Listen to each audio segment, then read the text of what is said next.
আসসালামু আলাইকুম ওয়া রাহমাতুল্লাহ।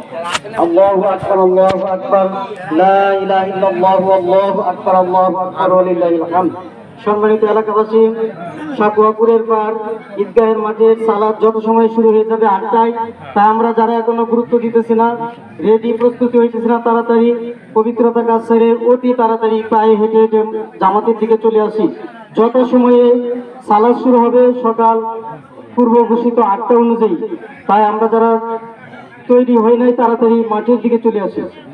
সম্মানিত উপস্থিতি, মুহতারাম হাজিরিন, আমি আপনাদের সামনে দাঁড়িয়েছি, কোনো কথা বলবো না, শুধু 2-4টি কথা শেয়ার করতেছি। আজকে হলো ঈদের দিন, সবাই আমার সাথে বলবেন আজকে কিসের দিন? আজকে ঈদের দিন। যে ব্যক্তি এই তাকবীরটা উচ্চারণ করে, বলেন না আমার সাথে, আল্লাহু আকবার, আল্লাহু আকবার, লা ইলাহা ইল্লাল্লাহু ওয়াল্লাহু আকবার, আল্লাহু আকবার ওয়া লিল্লাহিল হামদ। সূরা সাফফাতের 103 নম্বর আয়াতের ব্যাখ্যায় বোঝা যায়, হযরত জিবরিল আমিন আলাইহিস সালাম আকাশ থেকে উচ্চ কণ্ঠে বলতেছিলেন, আল্লাহ শ্রেষ্ঠ, আল্লাহু আকবার, আল্লাহু আকবার।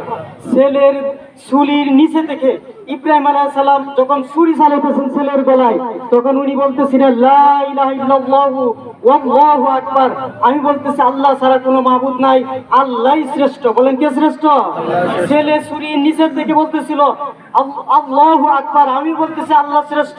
ওয়ালিল্লাহিল হামদ, প্রশংসা শুধু আল্লাহ। বলেন প্রশংসা কার? আল্লাহ।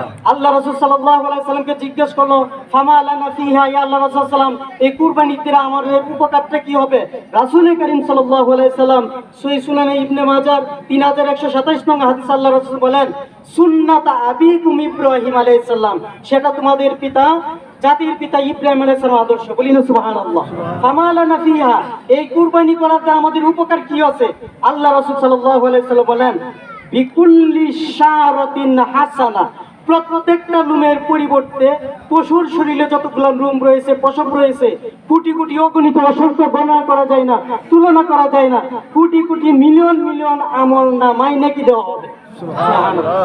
আল্লাহ রাসূল সাল্লাল্লাহু আলাইহি ওয়াসাল্লাম সাহাবায়ে কেরাম আশ্চর্য হয়ে বললেন, বেড়া লুম্বার শরীর গচ্ছিত থাকে, ধলা ধলা থাকে, আমরা যেমন মনে করি অনেক লুম। আল্লাহ রাসূল সাল্লাল্লাহু আবার প্রশ্ন করলেন, ইয়া আল্লাহ রাসূল সাল্লাল্লাহু আলাইহি ওয়াসাল্লাম, ফাসুফু ইয়া রাসূলুল্লাহ, বেড়া দুম্বার ব্যাপারে হুকুম কি? রাসূল করিম সাল্লাল্লাহু আলাইহি ওয়াসাল্লাম বলেন, বিকুল্লি শারাতিন মিনাস সুফিল হাসানা। সুবহানাল্লাহ, কত বড় দামি কথা।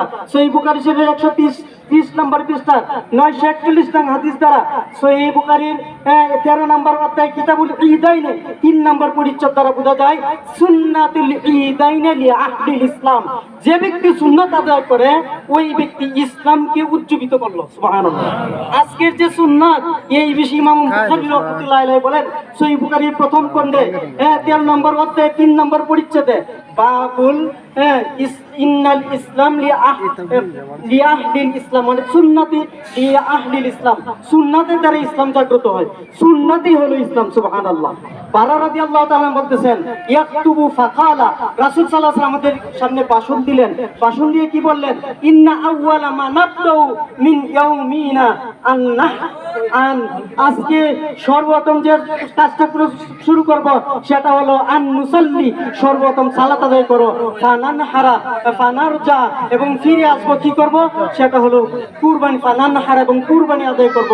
আল্লাহ রাসূল বলেন, ফামান ফাআলা ফাকাদ আসাবা সুন্নাতানা, যে ব্যক্তি আমাদের এই রীতিনীতি, আমি আল্লাহ রাসূল সাল্লাল্লাহু আলাইহি ওয়াসাল্লাম আমার সাহাবায়ে কেরামের রীতিনীতি আদর্শ অনুসরণ করলো, সে মূলত ফাকাদ আসাবা সুন্নাতানা, সে মূলত প্রকৃতপক্ষে আমার সুন্নাত অনুসরণ করলো। সুবহানাল্লাহ। প্রিয় উপস্থিতি, মুহতারাম হাজিরিন, তা আজকে আমাদের শিক্ষা হলো শুধু পশুর গলায় ছুরি চলাই না। আল্লাহ তাআলা বলেন, ফালাম্মা আসলামা ওয়া তাল্লাহু লিল জাবিল, ইয়াদের ব্যাখ্যা হলো আল্লাহ যেভাবে বলছেন ছেলেকে ছুরি চালানোর কথা, ছেলেও সেভাবে রেডি হয়ে গেছেন শুয়ে শুয়ে। অর্থাৎ তাফসীরকারক বলেন, হে ছুরি, বলেন তো দেখি আল্লাহর পক্ষে সব সম্ভব না সম্ভব?